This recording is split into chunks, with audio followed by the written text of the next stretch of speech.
T'es sûr que tu fais correctement tes invocations? Aujourd'hui, on va réviser comment faire une bonne dua, une invocation de A à Z. N'oubliez pas que la dua est une adoration qui a un grand mérite auprès d'Allah, comme le prophète sallallahu alayhi wa sallam nous a informé. Ad-dua huwa al-ibadah. L'invocation, c'est l'adoration. La première chose à faire lorsque tu souhaites faire une dua, c'est de chercher les moments propices à l'invocation. Ça peut être lors du dernier tiers de la nuit, lorsque tu es en prosternation, lorsqu'il pleut ou bien même entre l'adhan et l'iqama. La deuxième chose à faire, c'est effectuer la prière sur le prophète sallallahu alayhi wa sallam, salat ibrahimiyya. Car le prophète sallallahu alayhi wa sallam nous informait que les invocations étaient bloquées tant que la personne ne priait pas sur le prophète sallallahu alayhi wa sallam. La troisième chose à faire, c'est invoquer Allah avec le nom qui correspond à la demande que tu souhaites faire dans ta dua. Si tu souhaites qu'Allah t'octroie ta subsistance, tu vas commencer ta dua en disant Ya ar-Razaq. Si tu veux faire appel à la miséricorde d'Allah, tu vas commencer ta dua en disant Ya ar-Rahman, Ya ar-Rahim. Quatrièmement, tu vas louer Allah pour lui montrer ta soumission à son ordre. Tu peux dire La ilaha illallah wahdahu la sharika lah.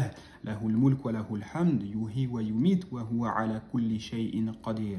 Un autre exemple, Alhamdulillahi Rabbil Alamin, Ar-Rahman Ar-Rahim, Malik Yawmiddin. Tu peux aussi faire du dhikr, Subhanallah, walhamdulillah, wa la ilaha illallah, wallahu akbar. Ou bien même dire Alhamdulillah ala kulli hal. Tout ceci, ce sont des louanges et des éloges que tu fais à Allah avant de commencer ton invocation. Cinquièmement, là c'est à toi de gérer, tu fais ta dua, tu peux la faire en arabe, en français, dans la langue que tu souhaites. La sunna, c'est de répéter ton invocation 3 fois, comme le prophète sallallahu alayhi wa sallam avait l'habitude de le faire. Sixièmement, on est bientôt à la fin, tu vas faire de l'istighfar, la demande de pardon. Car le prophète sallallahu alayhi wa sallam nous informait que celui qui s'attache à l'istighfar, Allah lui accordera une issue à toute situation et Allah lui octroiera une subsistance par des voies par lesquelles il ne s'y attendait pas. Ça peut être par exemple en répétant plusieurs fois astaghfirullah comme il nous l'a été rapporté du prophète sallallahu alayhi wa sallam, ou bien l'invocation très connue Allahumma innaka afuwun tuhibbul afwa fa'afu anni. Et enfin, tu clôtures ton invocation en répétant une seconde fois une prière sur le prophète, salat ibrahimiyya. N'oublie pas d'avoir la certitude qu'Allah t'entend et va t'exaucer. Ne dis surtout pas Inch'Allah après ton invocation. En complément de tout cela, tu peux également lever les mains lors de ton invocation, c'est une cause de son exaucement. Et voilà, n'hésite pas à le mettre en pratique, à le partager pour également en obtenir la récompense.